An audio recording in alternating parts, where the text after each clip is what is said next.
Nama kamu siapa? Jihan. Uang jajan kamu kali 10 kali lipat kalau kamu mau jadi pacar Ais selama 1 jam, mau gak? Mau. Serius? Tahu gak hari ini hari apa? Senin. Salah, hari ini Jihan cantik banget. Akhirnya diamankan seorang konten kreator yang bikin konten receh dan menurut Magabe sih tidak berbobot ya, tapi makainya adalah anak-anak di bawah umur. Sebelumnya Magabe nggak pernah tahu kalau dia itu bernapas di dunia ini sampai akhirnya Eko Saputra mengangkat tentang dia dan barulah Magabe tahu ada akunnya dan nonton konten-kontennya. Mendidih darah mama. Anak gadis merapat, mama mau ngomong dengar sayang ya. Ini kenapa lu harus pilih laki-laki yang bener buat jadi suami. Lah apa hubungannya mak? Supaya laki lu jadi bapak yang benar. Terus dia mampu menghujani anak perempuan lu nanti dengan kasih sayang. Dengan mengerti nilai dirinya. Sehingga enggak gampang diiming-imingin. Aduh. Jijik banget. Ini orang ya, ngincer anak di bawah umur, ngincer perempuan-perempuan yang kelihatannya clueless, yang mau diajak happy-happy, jadi pacar 1 jam lah, jadi apalah dia jajanin lah. 10 kali lipat kalau kamu mau jadi pacar Ais selama 1 jam, mau gak? Mau. Masalahnya yang dia tampilin di kamera aja sudah cukup menjijikkan dan mencurigakan. Apalagi yang di belakang kamera. Untung banget Magabe nggak ngerti gimana ceritanya nih orang akhirnya bisa ketangkep. Dan ternyata udah banyak banget cerita dari para korban yang masuk ke akun-akun info-info Tasikmalaya. Yang lebih bikin miris adalah kenapa sih orang Indonesia ini kalau konten udah ada iming-iming duit langsung naik, melesat, melejit. Banyak yang nonton. Artinya yang nonton dia itu adalah anak-anak serupa. Anak kecil yang mungkin pengen banget, aduh semoga suatu hari nanti aku ketemu om itu, aduh. Tolong ya, stop bikin orang-orang bodoh jadi terkenal. Yuk belajar untuk jadi penonton yang lebih cerdas sedikit aja. Supaya bisa lebih peka melihat kalau ada penyimpangan yang terjadi. Ini penyimpangannya terjadi betul-betul di depan kamera loh. Dan baru ketawanya sekarang. Dan sudah banyak korban. Ini peran kita sebagai penonton ya. Mulailah dukung orang-orang yang kontennya tuh bener. Jangan orang-orang yang kayak begitu lu tonton, lu kasih exposure. Karena ternyata udah banyak banget orang sakit yang ngincer anak-anak dan perempuan clueless di luar sana. Artinya child grooming itu tuh bukan kejadian untuk Aureli doang. Kejadiannya Aureli itu ngebukain mata kita harusnya. Sama apa sih child grooming? Child grooming adalah gue baca ya biar gue gak salah. Proses manipulasi bertahap yang dilakukan orang dewasa atau pihak yang lebih berkuasa untuk mendapatkan kepercayaan anak dengan tujuan eksploitasi. Terutama secara seksual tapi juga dilakukan secara emosional atau psikologis. Ngeri anjir.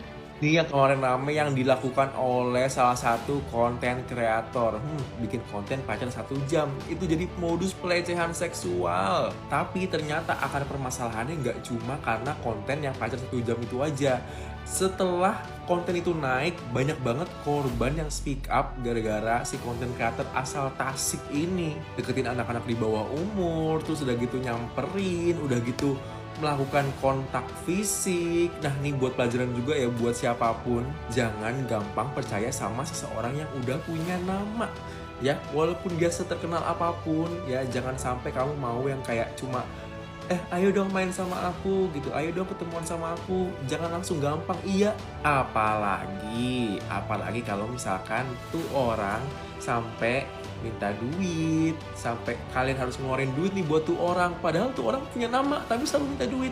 Jangan karena dia ganteng, dia cantik, kamu rela effort ngeluarin duit buat dia. Terus habis itu ujung-ujungnya apa? Ujung-ujungnya kamu ditinggal dan ditipu.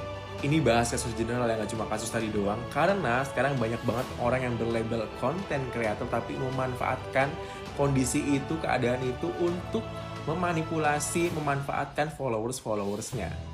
Kabar gembira buat netizen seluruh Indonesia yang telah mengikuti dan memviralkan kasus child grooming ini. Seorang konten predator yang berkedok konten kreator telah ditetapkan sebagai tersangka oleh polisi setelah dilaporkan oleh korban-korbannya.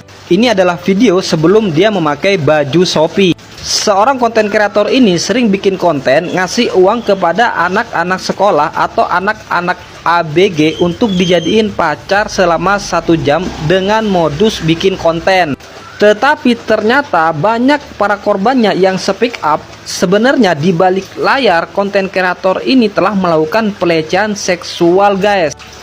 Kenapa korban-korbannya ini baru speak up, Bang? Karena sekarang lagi rame tentang child grooming dan korbannya ini merasa bahwa dia juga pernah dilecehkan oleh salah satu konten kreator ini, guys.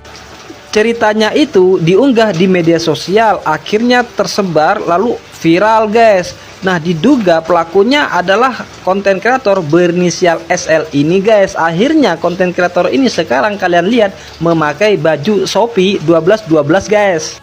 Setelah kasus ini viral, ternyata korbannya itu banyak dan mulai berdatangan, guys. Oleh karena itu, buat kalian para orang tua, hati-hati jangan sampai anak-anak perempuan kalian dijadiin bahan konten oleh cowok-cowok yang sebenarnya adalah modus. Mereka berpura-pura menjadi konten kreator yang baik, mengajak kolaborasi, dikasih uang, dikasih kerjaan, ternyata cerot. Jujur bacanya nggak kuat sih, parah sih. Jadi di Tasikmalaya lagi rame, ada konten kreator yang ngelakuin child grooming ke anak SMA. Dan ini sakit sih sumpah. Dan kalian bisa baca cerita korban-korban yang speak up di akun Tasik Undercover ini. Dan respect buat Tasik Undercover karena udah nyediain wadah untuk korban-korban yang pengen speak up. Lu bayangin gimana mental-mental perempuan-perempuan ini yang kayak dikunci di kamar. Gue nggak bisa sih, gue nggak bisa baca, cok. Gimana ini? Seret banget. Jujur gue belum baca sampai habis DM korban yang speak up karena wah sakit sih ini orang bener-bener, guys, sumpah. Gue juga nggak tahu dia siapa, tapi kelihatannya sih kayak bapak-bapak nyebelin aja gitu. Dan setelah gue lihat konten-kontennya ya berbagi begitu, yang udah follow belum nih? Kalau belum follow nanti udah itu di Indonesia paling cepat sih naiknya. Jadi kayaknya nggak ada bakat nih orang. Dan akhirnya berbuntut panjang, membuat warga Tasik lumayan geram. Jadi akan ada pelaporan untuk si S ini. Dan ini pelajaran untuk para perempuan-perempuan di luar sana. Jangan pernah gak enakan untuk nolak. Mau dia followersnya banyak, duitnya banyak, tolak aja kalau kalian ngerasa dia itu predator. Oke, thank you. Please deh guys ya, abi kamana wae nya. Padahal unggal poe scroll TikTok tapi masih katenggalen info gitu kan. Nah jadi ya ada salah satu konten kreator Tasik. Awalnya tuh dia bikin konten ngajak anak SMA pacaran, nanti dikasih uang 100.000 ya. Dia kasih kata-kata manis, dia jajanin gitu kan. Pokoknya aku nggak tahu sih full videonya kayak gimana, soalnya udah dihapus videonya.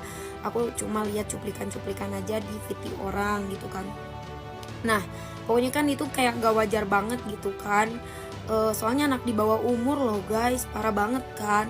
Nah dari situ tuh kayak ya banyak orang yang gak suka gitu ya sama kontennya karena memang gak wajar aja gitu. Nah ternyata pas kasus ini di up ya, banyak banget korban-korban yang ikutan speak up gitu kan. Katanya sampai ada puluhan orang loh guys. Ini sampai dibikin 12 episode gitu ya. Episode 10, 11, 12 itu paling parah banget sih, kayak gak habis pikir gitu ya bacanya gitu. Kayak kalau aku punya adik cewek yang diperlakukan kayak gitu asli sih marah banget gitu kan. Ya pokoknya parah banget sih kasusnya. Semoga ada balasannya lah gitu ya buat pelaku. Seorang konten kreator bernama Sandi Logai tengah menjadi sorotan publik setelah konten yang dibuatnya viral di media sosial dan menuai kontroversi. Konten tersebut kemudian memicu perhatian luas masyarakat serta mendorong aparat penegak hukum untuk melakukan penyelidikan lebih lanjut. Dalam perkembangan kasus ini, Polres Tasikmalaya Kota secara resmi menetapkan Sandi Logai sebagai tersangka dan telah melakukan penahanan.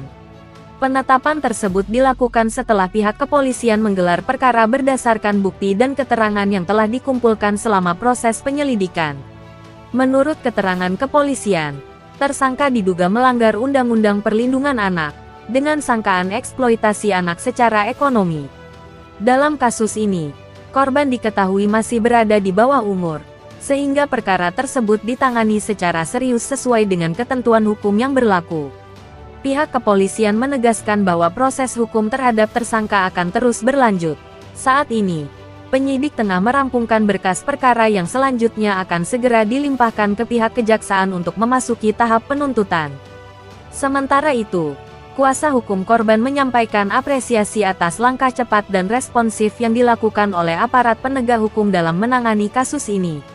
Ia menilai tindakan kepolisian tersebut sebagai bentuk komitmen dalam melindungi hak-hak anak dan menegakkan hukum secara tegas. Kuasa hukum korban juga menyatakan akan terus mengawal proses hukum hingga ke persidangan agar perkara ini dapat diselesaikan secara adil dan transparan.